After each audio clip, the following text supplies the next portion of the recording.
Hey there, Will Life. I thought that I will explain my process of improving my own vocabulary and how I do self-correction to improve my own English skills.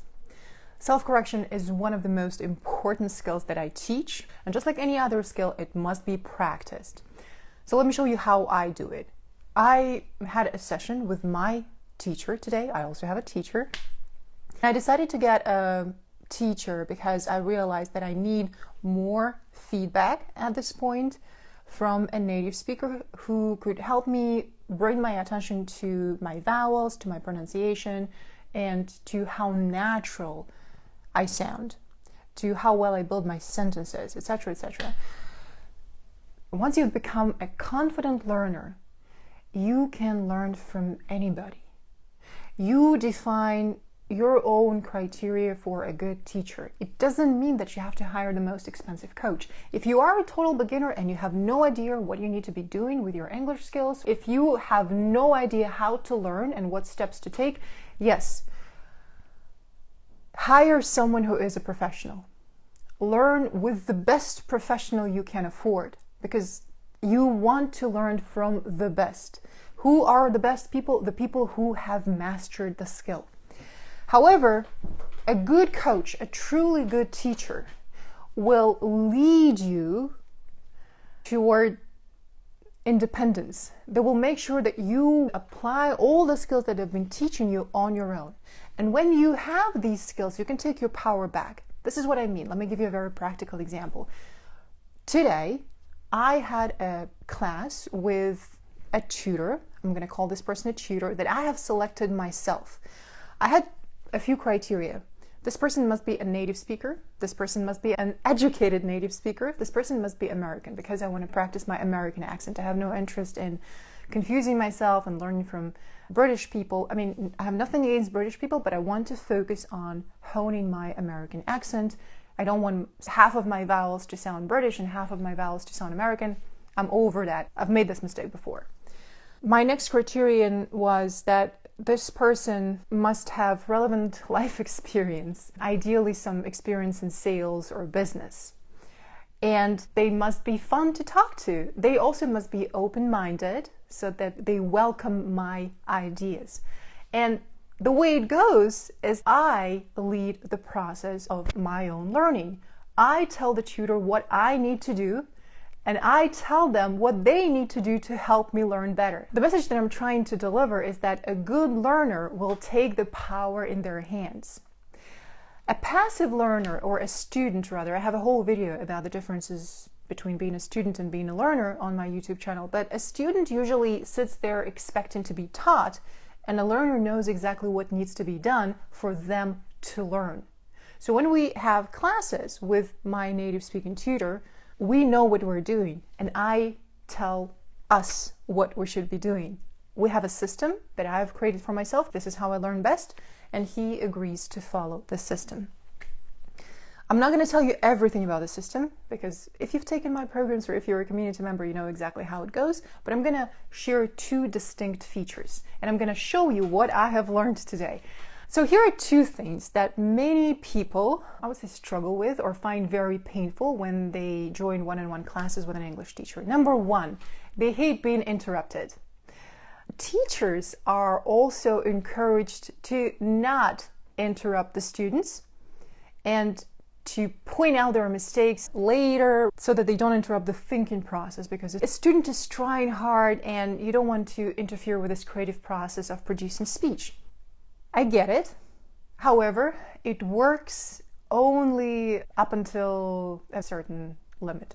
It works with beginners, it may work with pre-intermediate level students, and it works with people who haven't developed the skill of listening to themselves, people who are not very aware of their own speech production, people who don't have the skill of listening to themselves very attentively.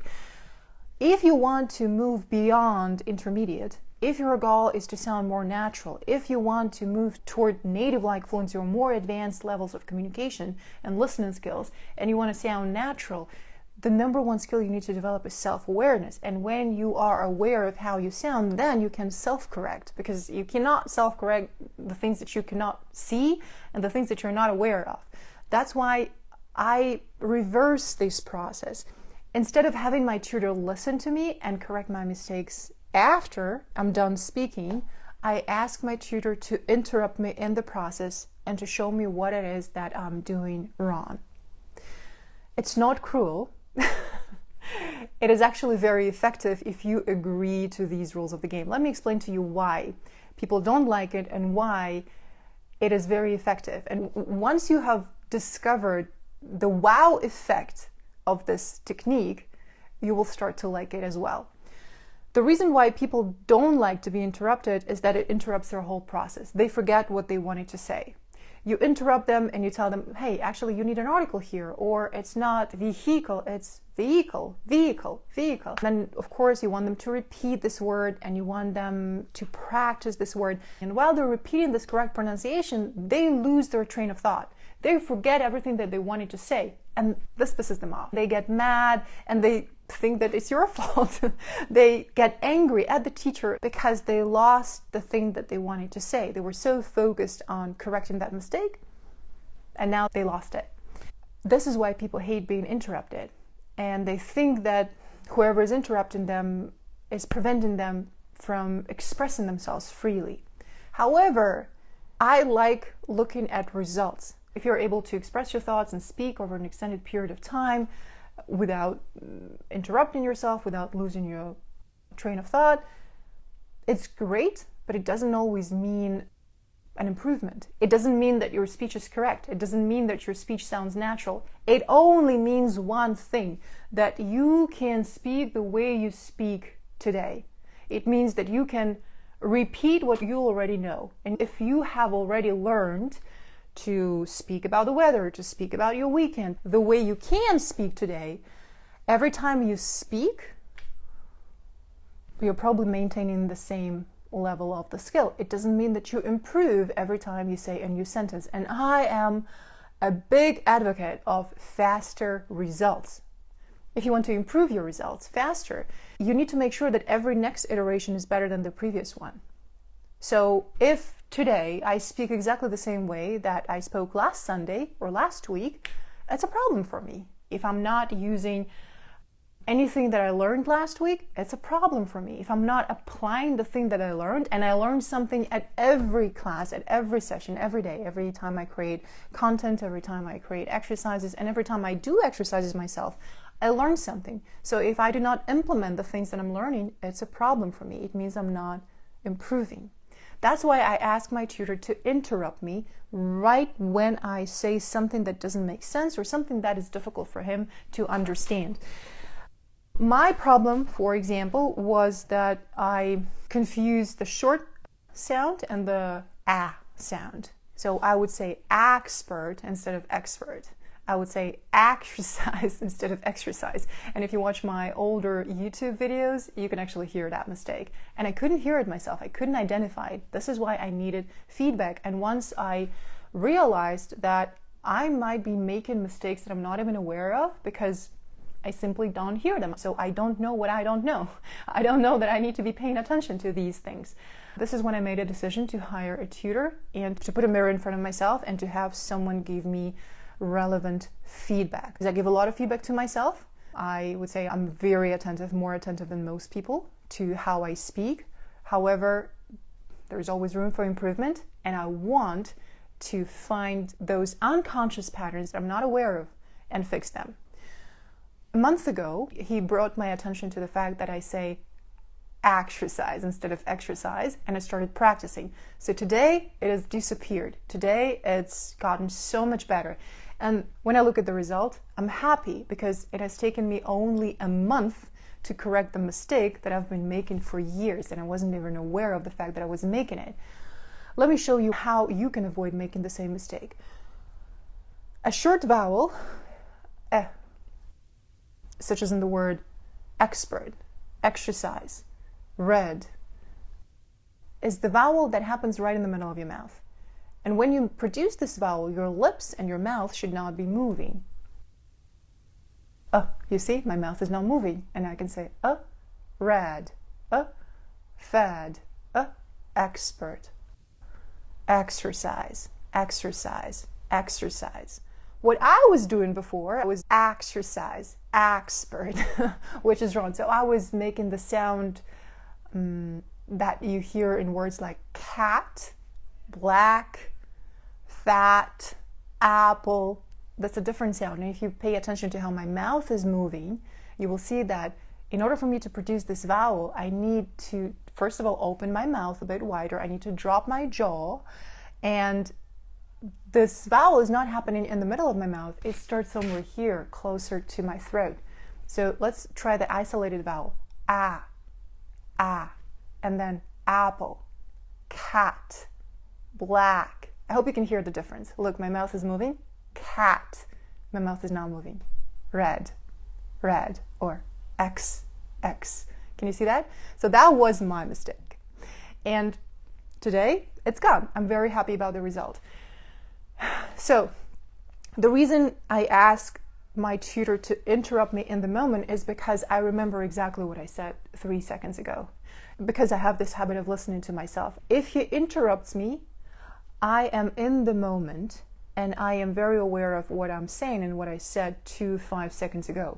So I remember this phrase, I remember how I said it, and I can identify this mistake. I can see that, oh, actually the way I'm saying it is incorrect. If he corrects me later, 5 minutes later, 10 minutes later, or somewhere at the end of the class, I'm not going to be able to remember what I said, how I said it, and my brain is not going to make the connection between what he's saying and what actually happened. You see, my brain can go like, oh, I don't believe you. Like, are you sure that I made this mistake? Are you sure that I said so? It's going to be less relevant for me. And that's why we see the cycle repeat. Students make mistake in class. Teachers are not encouraged to interrupt students and to correct their mistakes in the moment when they make them, because it's impolite and, it's kind of, a teacher shows that he or she knows better. And what if it demotivates a student? It works with children. If you're an adult, admit the fact that there are things that you do not see, and that other people are a resource for you to see what you cannot see. And if you accept this, that other people are actually helping you with this, and if you see the benefit of doing this exercise for yourself, it's going to be so much easier for you. The cycle repeats because people speak, they get corrected sometime later, somewhere at the end of the class. They can't make the connections between what a teacher says and how they speak. So how they respond to corrections is this. A teacher says, you made the mistake earlier and you said this. Ah, thank you. And that's it. Ah, now I know. Thank you. And that's it. Never say, ah, thank you. What you should do instead, you should repeat the phrase that your teacher is giving back to you. You should actually say it out loud to teach your brain to hear the correct pronunciation.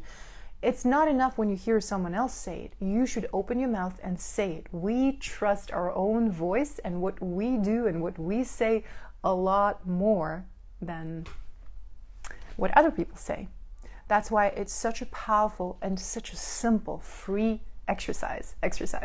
Repeat everything out loud. You open the dictionary, you read the definition of the word, read the definition out loud. Read all the examples out loud. Somebody corrects you, say thank you, and repeat exactly what they say out loud. Just make sure that what they're saying is correct. You watch a movie, you like a line, repeat it out loud. That's why reading out loud is one of the fastest exercises to help you increase your vocabulary and learn the correct structure of the sentence, because the more you read, the more you introduce yourself to a 100% correct structure of the English sentence, and it's going to be easier for you to learn to feel what sounds correct and what doesn't sound correct. You will start feeling those moments that simply sound off and you can't really explain to yourself why. But if you don't do that, if you don't have the habit of saying everything out loud, basically what you're doing is you're sitting there expecting to be taught, and you're relying on other people who will provide the correct answers for you. So that's one thing. I hope I'm making it very clear. Try it out. Allow other people to bring your attention to your mistakes in the moment and see if it makes a difference for you. If it doesn't work, if you feel demotivated, if you feel like you lost your train of thought, if it's not helping you, stop. Okay? Maybe it's not the right time for you at this moment, but at least give it a try and see if it works better. And if it doesn't work, I suggest that you start working on the habit of listening to yourself as you speak in any language, in a foreign language or in your first language. Just as you go through your day, you can stop somewhere in the middle of the street or in the middle of your sentence and ask yourself, do I actually remember how I said it or what I said 3 seconds ago? So if you listen to yourself attentively, it means you hear yourself. And if you hear yourself, it means you can repeat exactly what you said. So that's the only criterion that works. It's valid. If you can repeat exactly what you said word by word, it means you actually heard yourself and you remember what you said. It means you're aware of how you sound and how you build sentences. So here is the result of our work today. Let me show you. I already told you about and that's what I fixed. And the last time we spoke, he told me, let's get down to brass tacks. And that was a new expression for me. I found out later that it's very common in American English. And I start seeing this expression everywhere, in movies, in podcast episodes, everywhere. Let's get down to brass tacks. I said, let's get down to business. And my tutor said, well, there's one more good expression to get down to brass tacks. And what's interesting is that he uses an article here. Let's get down to the brass tacks. Maybe it's a very Californian thing, I'm not sure, but I didn't hear it with the article anywhere else. Not in movies, not in podcast episodes, not on YouTube. And if you look this expression up in the Cambridge Dictionary or any other English dictionary, you will see get down to brass tacks. And it's not tax, not T-A-X, it's T-A-C-K-S. Get down to brass tacks. Which means we're going to focus on the essential things.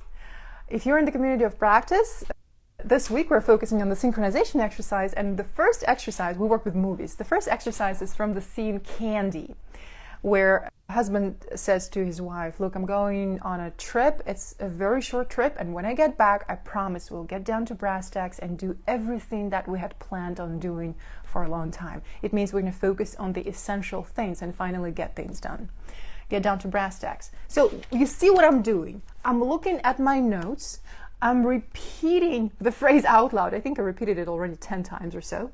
And I'm explaining what it means to myself. This is how it works.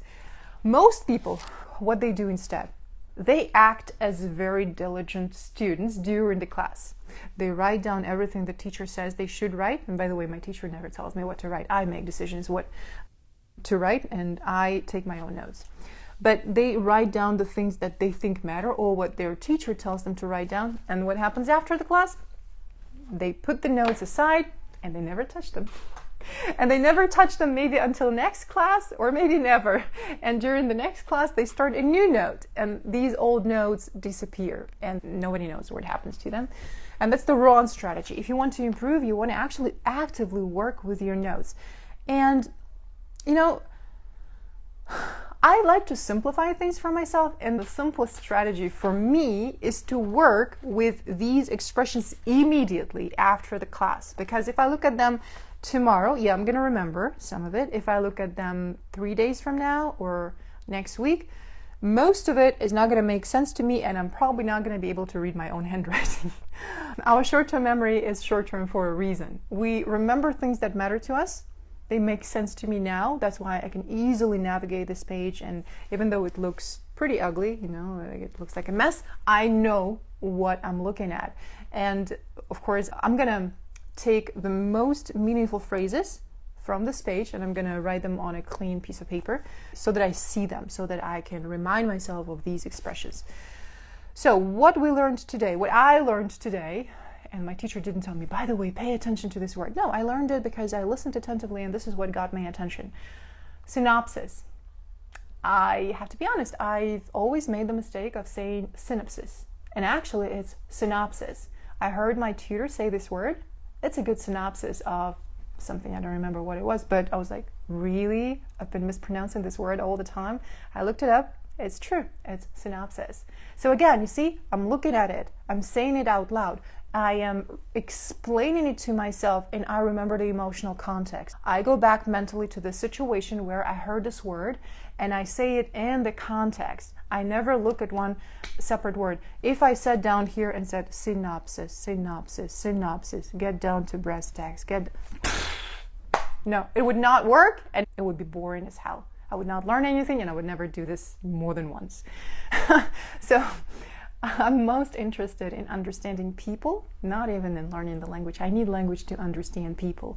I need language to be on the same page with them. I need language to do business with them, to have friends, to build relationships with them. So it's very important for me to examine these words and the context. How do they say them? What do they mean to them? What do they see when they say these words? Another mistake that a lot of people make is that they take a word, any word, let's say synopsis, and they try to create their own sentences with this word. Never make this mistake. Never do this, because if you wrote it down, well, I wrote it down, most likely that's not the word that you use every day. That's why you paid attention to it. Because if it was a word like cat, I would not write it down. Like, I know it, I use it every day. There is no need for me to look at it again.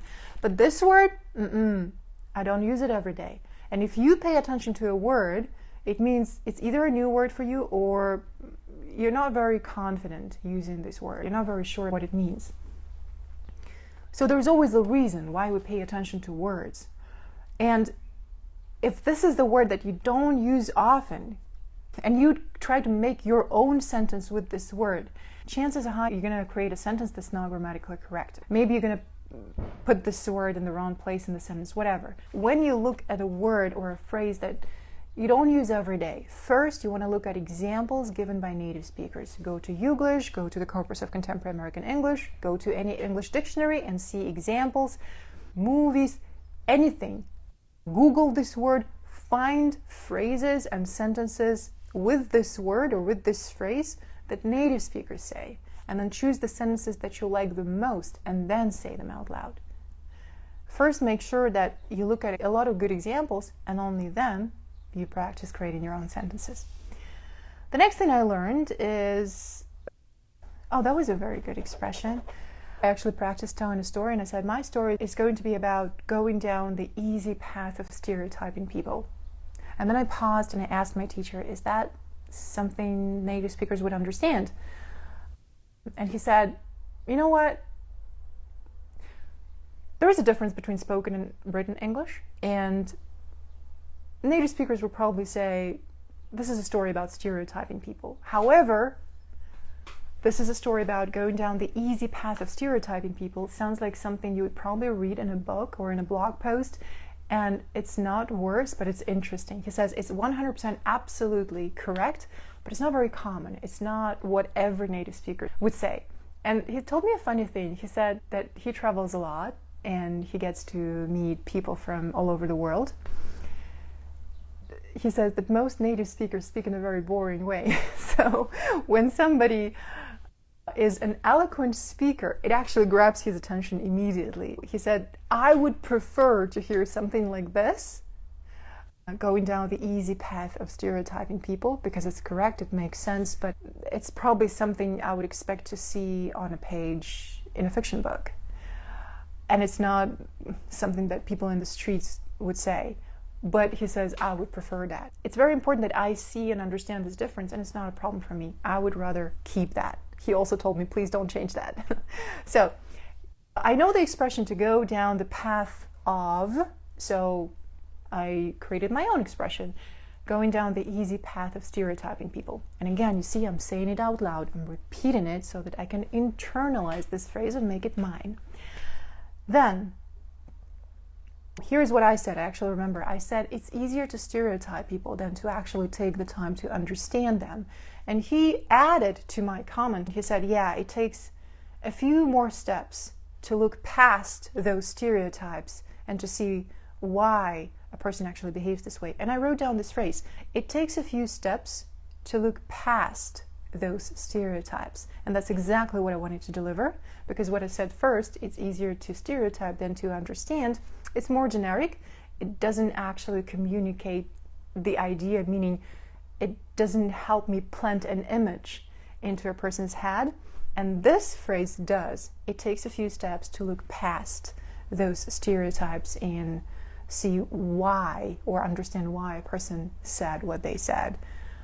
And again, I'm saying it out loud because it's beautiful. Another thing I struggled with today is I struggled to express the idea that we stereotype people because we judge them. So if we stereotype someone, most likely we judge them for being not the way we are. But it's too long. You see, it's a long sentence, so I struggled expressing this idea and I played around with it. And then he said, well, I think you're trying to say that most stereotypes are based off of judgments. And I was like, yes, that's it. So now it's my phrase as well. Most stereotypes are based off of judgment. We judge people for being not the way we are. We judge them from our perspective of being different than them. We judge them before we make an effort to understand their reasons. So stereotypes are based off of judgment. That was the idea that I wanted to express, and I managed to express it. I wrote down something else. We judge people because we haven't taken the time to understand where they're coming from. It's very simple. I know how to say it, but somehow, for some reason, at that moment, it didn't come to me, and I wish it had come to me. We judge people because we haven't taken the time to really understand them or to understand where they're coming from.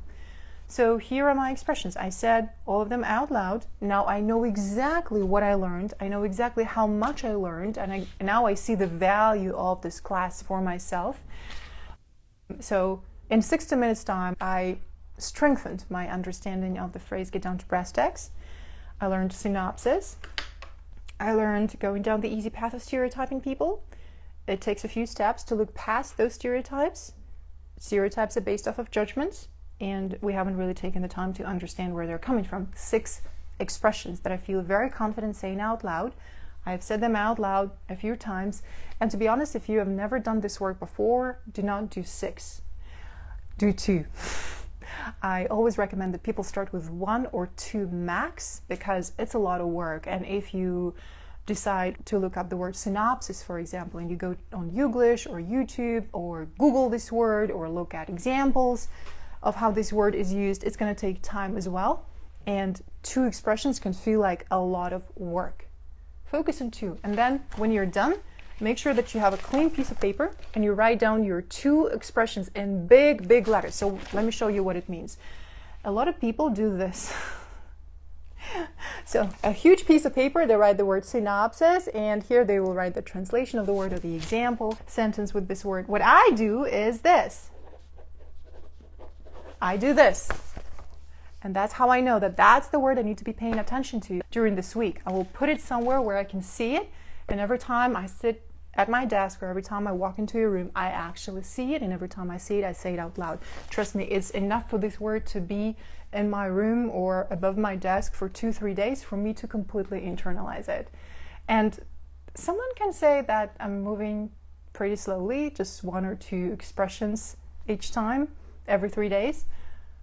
But you know what? It's actually very fast. It's a lot faster than writing down 100 words in very small print and then never remembering these words the next day. Anyway, that's what I wanted to share with you, my strategies to self-correct and how I work with my tutor and how I work on improving my pronunciation. If you are a native speaker watching this and you noticed something, you have to know that I welcome feedback. So let me know if you hear something that doesn't sound very natural or something that needs improvement. And if you're a student, I hope you learned something from today's live. Thank you very much for being with me, and I'll see you in the next videos.